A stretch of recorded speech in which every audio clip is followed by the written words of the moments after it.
alumni vi bang medwa nan mong ne kom pecah di hang klai ruat we yo tah lum ta nak jrepe bon sang mong tanya dega ta le ta mok pun khao yo nan tah ta mok pun kha himpa le rang thau kran ta ching sa jo o bulan mong sem kru yo nan sem kru da ne lu ta bo rang chut chur le paka phung le pla ruat yang lum ta ka le lu nó kria nó lại kria nó nhiều dega mong tanya UNPO dah mai bread ilang rup ở xem kru betul nó lại rup xem kru nó lại mai bread tung klum bing repol nuôi buộc lại có đây này là kria tụi mập rồi này nó để bỏ lại còn mình thưa đùng có là kria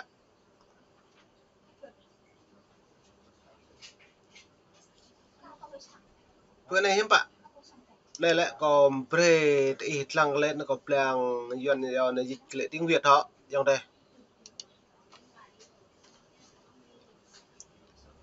nó như này là một dân tộc bản địa khoảng 1 triệu người sống ở vùng núi miền Trung và miền Tây của Việt Nam nó như ta mau xem cru cả ta này á mệt vả xem cru này là nút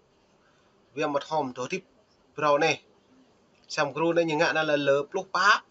lên plus xa thôn tua pau rất lâu nhớ đã có xem cru này lâu có nên lệ cả một xem cru có năng hàng lem đập đuôi mệt vả xem cru ba lần để thò lệ xem cru lúc này á rồi để buộc lại nó như lệ này là thời triều đại là lệ bí bằng con ông giờ em nuôi của bột ấy bố nạo buồn sang ta gấp ơi dắt đã đùm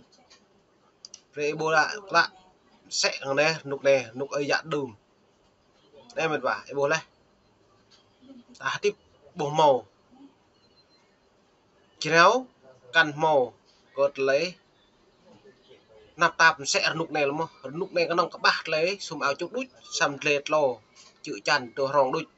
mệt vả nó là mà đặt lại tung klom pre buộc lại có lại này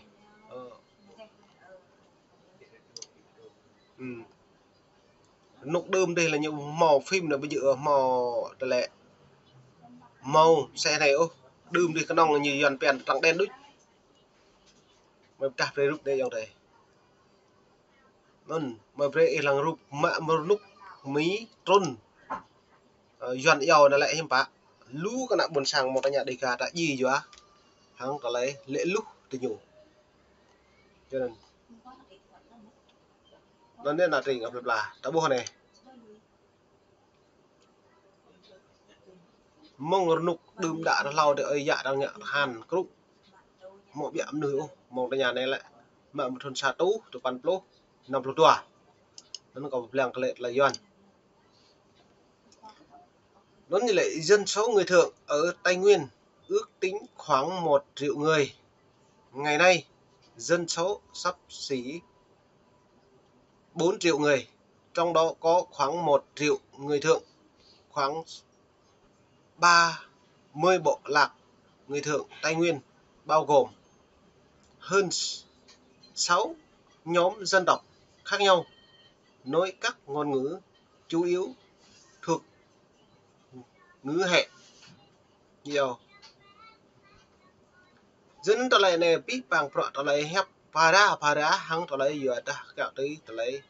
hẹp ngôn ngữ gì nào lu khởi tộc này hẹp para bằng này như mẫu nhưng bạn môn này nhiều các bộ tộc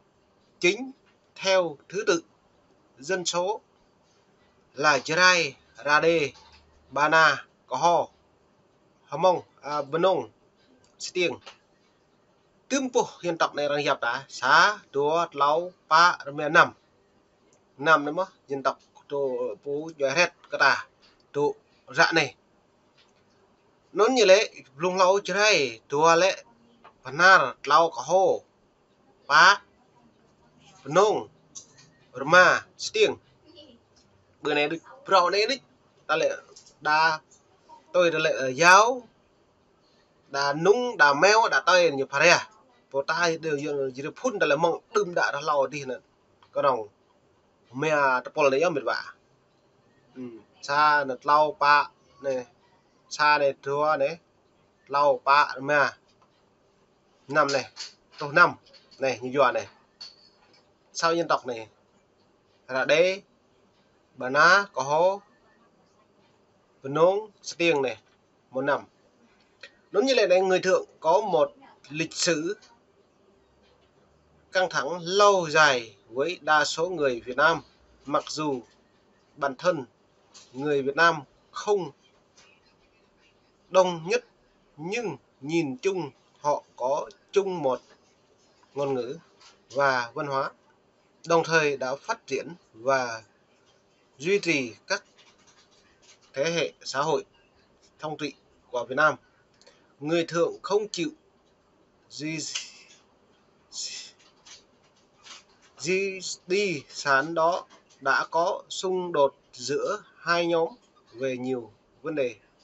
bao gồm quyền sở hữu đất đai, nhiều bảo tồn giữ ngôn ngữ văn hóa, tiếp cận giáo dục và cải thiện cái nguyện và hiện diện chính trị. Nên ta bù lùm ta bù ra này mình vả nhưng pak gua tolai này lệ dua dah lu orang thọc răn ta bù nak bun sang ta nên mà bread bù lệ lang rup lon này hàng tolai lu konong dua cất răng tùm ta lệ đừng đã ơi dạ đã mệt vào khoản tuần đã đừng đi mà mong xả tú từ pan pluk mea pluk span như orang tùm bayar cả mong pak được bayar cả này yang được bayar cả nữa cả kẹo đấy bayar cả lại như dập là pro nên này điểm chính là phun được khá cả ta thọc răng cái lần chặt tập đi do nên là nó như lệ năm 1958 người thượng phát động phong trào gọi là Bayarka. Tên được ghép từ các chữ cái đầu tiên của các bộ lạc nổi bật tương tự như nhiều Misoda ta của Nuka nhiều là lời vụ làng là vụ hạ này nhập vụ hạ này nhiều bộ thể chính xả dưới nó bình này pol này bù lấy cái pul của cái trứng càng khắp tua chân bực càng pul của đằng thịt kệ vất này vất cái chỉ một xả dưới nó biệt vả ta lời này đã bù hạ này trô vào này em bả để đoàn kết các bộ lạc chống lại người Việt Nam có một nhiều lực lượng chính trị và đôi khi có liên quan được tổ chức tốt trong các cộng đồng người thượng được biết đến với tên viết tắt tiếng Pháp gọi nhiều là tiếng Pháp là gọi Fro nhiều hay mặt trận thống nhất giải phóng của các dân tộc áp bức. Mục tiêu của Fro là quyền tự trị cho các bộ lạc người thượng. Nó triệt này pol này pi pang proan ai nhà ta một số mệt vả nhiều lệ pro là pro chính trở lại prang vậy ít lăng phá bật lọt để bố lại này bây giờ pro lên nhiều dập lại prang đang mạ tươm po phải nhập tươm cái trạch nuôi nó lại đang tươm chính bài giờ cả pre bố lên mông plung có đặt nó lại plung lấu chỉ đấy ra đê bana nông có hồ tiếng mạ tươm bồm ta này là sam đang tươm bằng phá là máu pa bo cha pa bo pul đang dập chính một phá tôm nó to đầm mông ni panap đầm mạ phạ nó đang mạ phạ nó lại đang kẹo tôi hàng triệt đang một tươm lò này bây giờ triệt lại đang bốc máu lò lên mệt vậy bây giờ tôi đang phô mi đang rìa là này mạ chỉ này á phạ lù chỉ này mạ phạ lù máu đang mạ pa đập pul này bột thịt xả phạ xả nó đang chính đang thống nhất cơ bột nhấp pohra baju pohyak paria apa leo pohyak sam pohra dak nyu yo photong như lại đang không từng trái jirai là mạ mất này trong sổ đã này jirai hàng đề hàng này lại trong hộ jirai lù thì đã buộc kẹt trong sổ bước pohra ngôn ngữ lại đang tùm from pit pohra đề là mạ pohra jirai là mạ pohra có ho là mạ pohra penong là mạ lăng pena là mạ là bột hay xả tùm pohra from pit là mạ tùm para đang kẹp bằng sáng đấy chính đang dập chính nhiều dập này pol đấy lại chính là chỉ tùm pohra chính xa giờ nó nhom màu tùm pol này lại đang đặt tùm này lại như dập nục lau đi bayar cả keng bayar cả này bayar cả rất nhiệt viện này bayar cả này như keng đặc biệt pol cụ khắp kẹt kri lần chân bình này của pol này nhờ dấu bình tự chọn bình đang tự chọn nó lại đang tự chọn nục pro lại như màu xem gru này đi xem gru ebola xem gru này mệt vả nhưng màu ta chú bol lem ria có đậu nên lên nắm ta dần bìa màu tím màu đỏ màu xanh biến nên xem gru nục pro này với nục bayar cả chứ bạn nục bayar cả lại ibu này này nục bayar cả như bột hay thứ polm nuôi chính này keng nục này lại nhiều cả bộ màu cái xem gru nục này là cái nó bút bút keng đang mút mà còn lần chả cứ nhiều bộ giờ nó trục ta này chính nuôi thằng dập ta là chính nuôi pro giờ nó tạo có tôm có lông ra này mệt vả vật này càng tạo bộ thao các lại bộ phèn ở bập như mệt vả hay bẹ alo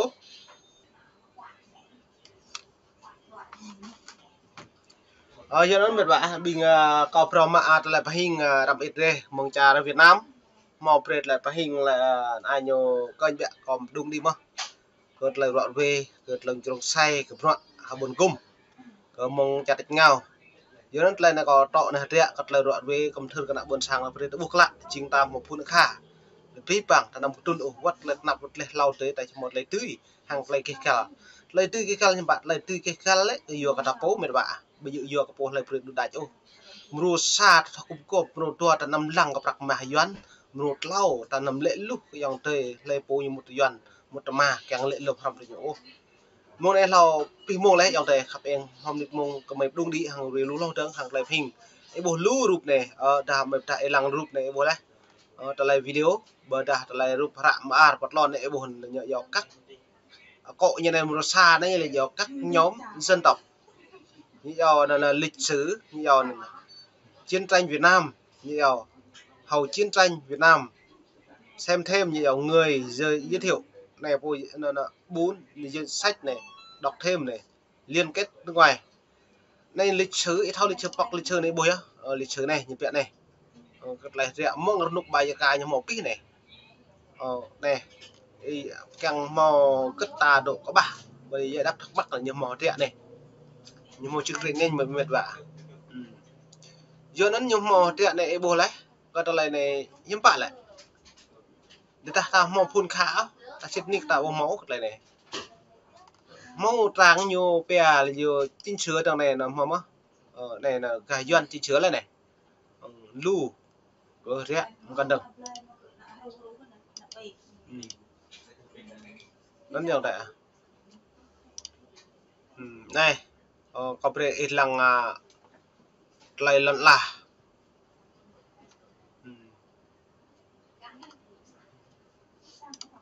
này bôi này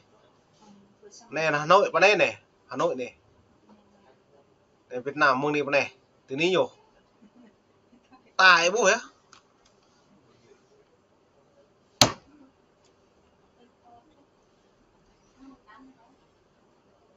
này bên đây tầm này như Hồ Chí Minh này bên này Sài Gòn ta mò độ liên quan tới nhỗ mình bảo trong từ buồn sáng nó ta này ta này bằng né ta xem như chấm pí bên này ta là Pleiku bây giờ Pleiku này khu bên này là khu tại chế này cái này đã đằng này ôi nó đã đằng có mô tô bên cái ta là càng đã bù lên trong hàng ta chinh xài cho nuôi ta lệ nuôi ta chinh một phun khả nó tùm pol na chire pe na một pol nuôi thế này tùm một nút bê ta mò lại mong lấy dần có prai lần lạt hắn này lú đang plơ cái ta đây vô hàng là đạo nhá lên trong hàng ta lấy kê cả lại phiền nấm nuôi mà bây giờ đang plơ cái ta này này bây giờ tùm một nút ấy dạ việc việc không tuân đặt độ bật lê ta cướp đường thì dần trong ta thì còn buồn sang xe lấy chèm vật mi ta mới chèm vật răng trong ta mới chèm được vậy giờ nó này dòng trời đã bình này nào bảo mi đi lại bình nào thôn chúc lô mè đã thôn lục pro đó tí đoạn tập đó thôn đồ bố xa thằng lại nào mà rạ này nhu vợ lú vợ pít ya đại chục lần hay do gật cả một học cần lão bù mọt này cùng cục giờ nó dòng trời nó này xem cru này bu xem cru lúc giờ mặt hồng đồ tiếp nhu pre ta một xem cru tốt ra này nó này là dòng trời buồn sàng đặt ra lại xem cru còn men hạt ayo bờ đặt xem cru như dập là kẹp cal này nó xem cru đang mua lại xem cru còn men xem cru nãy đây đúng không xem cru kẹp cal xem cru nãy chụp pe đúng không xem đang trốn lặng nuôi phô bay thao khắp cái nào buồn sàng phô bay thao tụ chung cái nào là phô nó nhá ada cemak lên đang quốc tế bỏ la về pi bằng mệt vả để bôi à giờ nó mệt vả nó tay này đã bổ lút lại rung hàng nào buồn sàng cả bắt cả thao dự lên mà cả dự sang Chilean nó họ hiểu, bên này pi bằng mệt vả buồn lên khắp yên